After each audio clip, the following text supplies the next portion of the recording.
Bonjour et bienvenue sur Quasi en direct à la télévision, à la radio et sur les réseaux sociaux pour ce temps de parole ce matin consacré à la justice. Et qui mieux pour en parler qu'un avocat, mais qui plus est le nouveau bâtonnier du barreau de Mayotte, Ahmed Idriss. Bonjour. Bonjour. Bonne année. Bonne année, meilleurs vœux. Merci d'être là ce matin. Alors, vous êtes le nouveau bâtonnier depuis, vous l'avez déjà exercé il y a 4 ans, vous êtes le nouveau bâtonnier depuis le 1er janvier. Alors, expliquez-nous en 2 mots, quelle est votre fonction au sein du barreau de Mayotte ? Qu'est-ce que le bâtonnier fait exactement ? Alors, le bâtonnier, c'est un avocat parmi ses pairs, parmi d'autres avocats.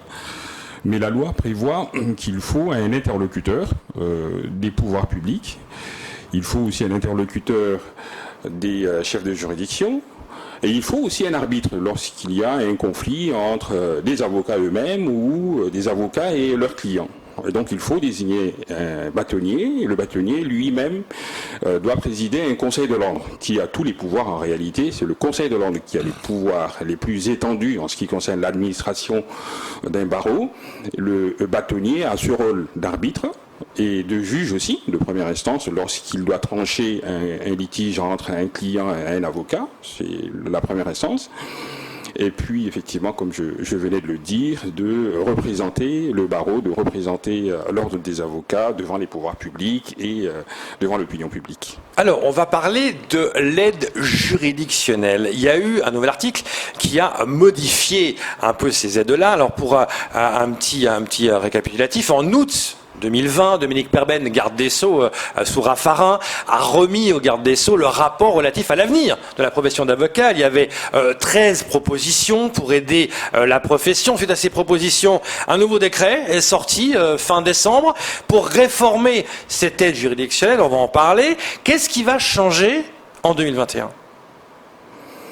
Effectivement, on a un décret du 28 décembre 2020 qui abroge le décret initial, le décret originel qui a déjà fait 30 ans, de 1991. Ce sont des décrets d'application de la loi relative à l'aide juridique. Alors il y a effectivement des réformes, mais en réalité, c'est que sur le plan technique, il n'y a pas une grande évolution. Alors, d'abord, en ce qui concerne les justiciables eux-mêmes, le seuil d'éligibilité à l'aide juridictionnelle n'est plus le revenu mensuel, mais un revenu fiscal de référence. C'est le revenu fiscal de référence qui est fixé désormais à 11 262 euros, me semble-t-il, de mémoire. 11 262 euros. Si le revenu fiscal de référence hors charge est de 11 262 euros, le justiciable, effectivement, est éligible à l'aide juridictionnelle totale. Et puis, on décline après en fonction, effectivement, il y a des tranches, d'éligibilité. Oui, du partiel ou du total. Partiel ou total, effectivement. Mais aussi, il y a quand même un autre élément qui est pris en compte. Alors, au début, dans l'ancien dispositif, il est prévu de prendre aussi, lorsqu'il n'y a pas de revenus mensuels, de tenir compte du patrimoine, sans qu'il y ait de distinction entre le patrimoine mobilier et le patrimoine immobilier du demandeur de l'aide juridictionnelle. Donc une prise en compte des éléments hétérogènes, mais cette fois-ci, la loi précise en ce qui concerne le patrimoine mobilier, c'est-à-dire l'épargne, si le demandeur a une épargne d'environ 33 000 euros, me semble-t-il, ou soit s'il a plutôt un patrimoine immobilier d'au moins 33 000 euros, il n'est plus éligible à l'aide juridictionnelle de plus de 33 000 euros. Et s'il a une épargne de 11 262 euros, c'est-à-dire équivalent au revenu fiscal de référence, à partir de ce moment, il ne peut pas être éligible à l'aide juridictionnelle. Donc ce sont les seuils qui sont fixés par le nouveau décret pour les critères d'éligibilité.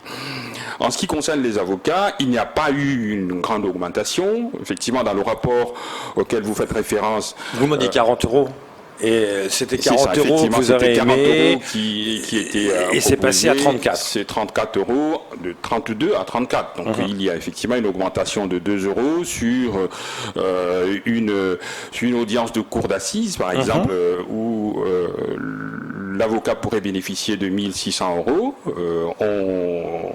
il peut désormais, à partir de 2021, si les personnes sont jugées à partir de 2021, il pourra bénéficier de 100 € de plus. Voilà ce qui change un peu. Et l'État se porte garant de payer évidemment les frais d'avocat. Alors, toute personne qui est bénéficiaire de l'aide juridictionnelle, effectivement, par hypothèse, c'est que la garantie de paiement est acquise. Mais ce dont vous parlez, puisqu'il y a effectivement un autre dispositif sur la garantie de paiement, ce n'est pas dans l'hypothèse où le justiciable a déjà bénéficié de l'aide juridictionnelle.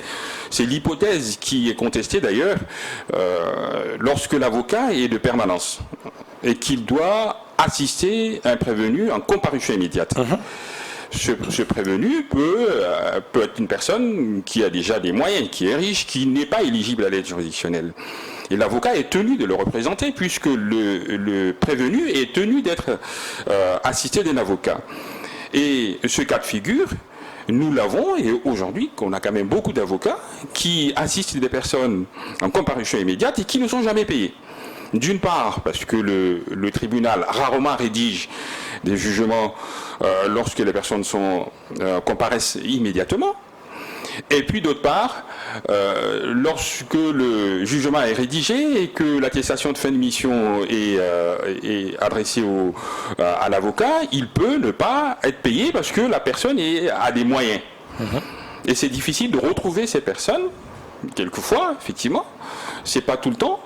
Mais 8 UV, ça fait à peu près 260 €. L'avocat, il a bien besoin de 260 € lorsqu'on lui demande de venir assister un justiciable immédiatement, abandonner toutes les affaires et se représenter. C'est sur ce dispositif, c'est sur ce point et sur le déferment devant le juge d'instruction qu'est mis en place le paiement, la garantie de paiement. Donc, quel que soit le revenu de la personne, quels que soient ses moyens, lorsque l'avocat l'assiste devant le tribunal correctionnel statuant en matière de comparution immédiate ou lorsque la personne est déférée devant le juge d'instruction, la garantie de paiement, elle est là. C'est que l'avocat n'a plus besoin d'aller rechercher si la personne a les moyens ou non. Ce qui était un problème. On a le jugement, une attestation de fin d'émission, on est payé sur la seule fois de ce que l'avocat a assisté une personne en comparution immédiate. Mais quand on est à Mayotte, revenons à l'aide juridictionnelle et sa demande. On est à Mayotte, il y a quand même beaucoup de personnes qui sont en situation irrégulière. Là, elle fait comment? Elle n'a pas de statut fiscal de référence. Ça se passe comment pour déterminer si elle est éligible ou pas à cette aide pour être défendue? Alors, les personnes qui sont en situation irrégulière, très rarement, sont bénéficiaires de l'aide juridictionnelle.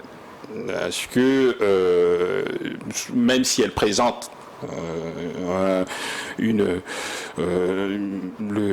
les justificatifs de revenus, notamment effectivement la feuille d'impôt, elles ne sont pas éligibles à l'aide juridictionnelle en matière civile.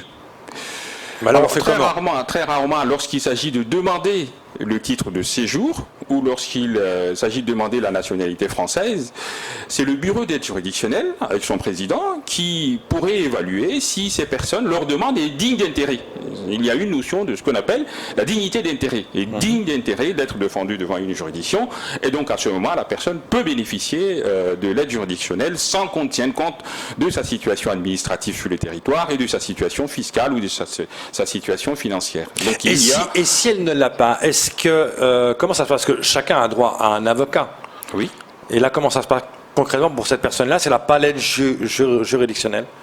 Alors, si la personne n'a pas d'aide juridictionnelle et qu'elle se présente dans un cabinet d'avocats, les avocats, vous voyez, vous le savez, les avocats ne travaillent pas toujours que pour l'argent. Effectivement, nous sommes une profession libérale et il faut qu'on paye nos salariés, il faut qu'on paye nos loyers, il faut aussi qu'on paye nos cotisations, que ce soit professionnelles ou de cotisations de retraite. Et donc, effectivement, il faut qu'on soit payé parce que sinon, on ne pourra pas. Forcément. Mais si les personnes viennent dans nos cabinets, qu'elles n'ont pas le moyen, on en défend. Et même, d'ailleurs, dans le cadre de... Ça vous est arrivé ? en tant qu'avocat? Ah oui, beaucoup d'ailleurs. Moi, par exemple, dans mon cabinet, je ne prends même pas des frais de consultation. Parce que je sais que les personnes n'ont pas les moyens de payer, donc je ne prends pas des frais de consultation. Et même les personnes qu'on défend devant les tribunaux, que ce soit correctionnel ou soit le tribunal de police, le plus souvent, on ne demande même pas l'attestation de fin de mission. Et s'il y a l'attestation de fin de mission, on n'a pas le temps d'aller demander le paiement parce que ça tarde à venir, parce qu'on n'a pas tous les éléments, parce qu'il y a des erreurs dans les dossiers. Donc moi je peux vous dire ici qu'à Mayotte, s'il y a des personnes qui ne bénéficiaient pas de l'aide juridictionnelle et qui n'ont pas accès à un avocat, ça se saurait. Ça se saurait. Pendant votre temps où vous serez bâtonnier, quels vont être les grands dossiers que vous allez défendre pour les avocats? Ouais. Alors pour l'instant, les grands dossiers, on est quand même en période de crise sanitaire, on est en période d'état d'urgence sanitaire. On ne va pas bousculer les pouvoirs publics, on ne va pas bousculer non plus les juridictions, puisqu'on a quand même beaucoup de retard. Donc on n'envisage pas de faire des revendications, mais il y en aura. On a, en ce qui concerne le tribunal même, on a vraiment beaucoup de demandes à faire, mais pour l'instant je ne ferai pas des annonces. Mais il y aura. Le mandat vient de commencer.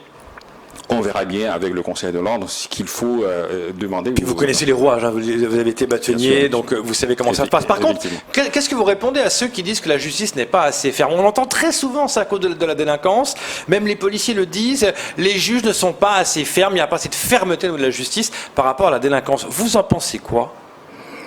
Moi, je suis toujours étonné par les opinions que j'entends à gauche, à droite, que la justice n'est pas ferme, la justice n'est pas sévère. La justice en France, elle est extrêmement sévère. Elle est extrêmement sévère.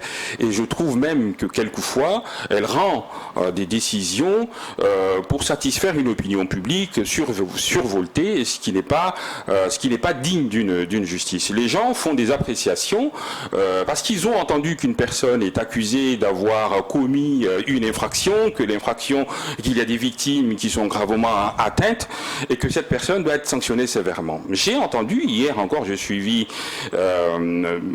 sur Mayotte Première, si vous m'autorisez à la citer, qui allait interroger des personnes qui n'ont absolument strictement rien à voir avec le dossier qui vient d'être jugé. Je pensais, quand ils ont annoncé qu'ils allaient aller voir des victimes... de l'affaire des assises? Oui, effectivement. On a eu 13... oui. Oui, je suis étonné. Je pensais pouvoir voir les personnes qui sont concernées par cette affaire, mais je n'ai vu absolument aucune des victimes qui s'étaient présentées devant la cour d'assises pour témoigner de sa souffrance, qui a été interrogée. On a interrogé d'autres personnes. Donc des personnes qui ne sont pas dans ce dossier.